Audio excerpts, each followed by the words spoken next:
ننتقل الآن إلى زميلنا والشاعر فيصل الصقر السيحاني. حياك.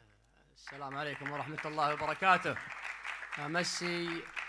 أمسي على الجميع حضورنا الكريم، وأرحب بالشيخة انتصار الصباح وبإخواننا ممثلين السفارة الإماراتية، وأرحب بالأستاذ نصار الخمسان بين الحضور، وأشكر الأستاذ خالد المويهان رئيس مركز الشعر الإعلامي على هذا التنظيم المشرف، وطبعا جهوده يعني ما هي غريبة على الحضور.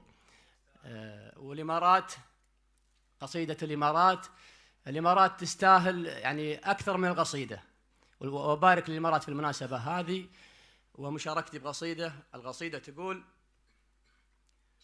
تباهي يا حروف الشعر واخذي صوتي المليان، مدام ان القصيدة في معانيها خليجية، تباهي واجهري صوت الفخر مع نبرة القيفان، مشاعر شاعرك تغرف بحر ما هي بعادية، أميزها عن الهزلة وجنبها عن الخذلان، وقدمها على الجمهور عبر أبيات شعرية.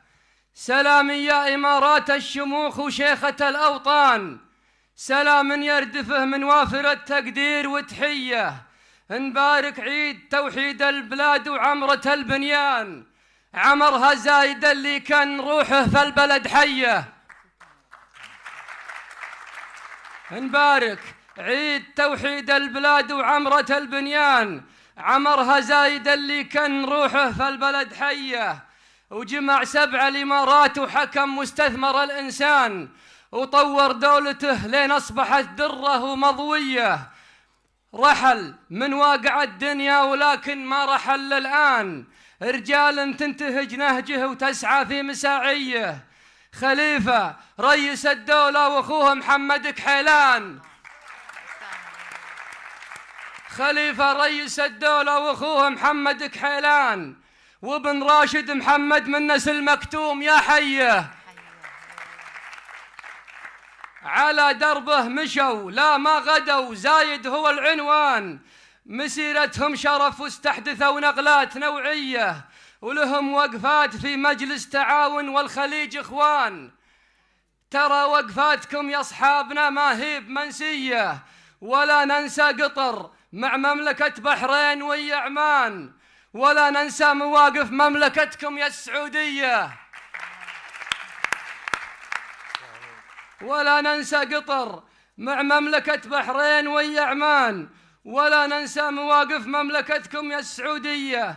نبادلكم وفاء ونبادل المعروف بالعرفان، وتجمعنا مواثيق وعلاقة دم وحمية، وانا شاعر كويتي والكويت بداخل الشريان، وانا شاعر كويتي والكويت بداخل الشريان، امثل موطني في موطني اوفية حية، بلادي ما يشابهها بلد في سائر البلدان، تصنف من عجائبها الوجود بكل راضية.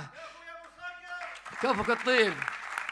بلادي ما يشابهها بلد في سائر البلدان، تصنف من عجائبها الوجود بكل راضية، أمير العز قايدها صباح الأحمد الغبطان، أمير العز قايدها صباح الأحمد الغبطان، سفينتنا تدار بحكمته واليوم مرسية، نعيش بخير وبعز وكرامة في أمن وأمان، وننعم في رخاء ونفوسنا بالود مرضية. صح لسانك. صح أبدانكم.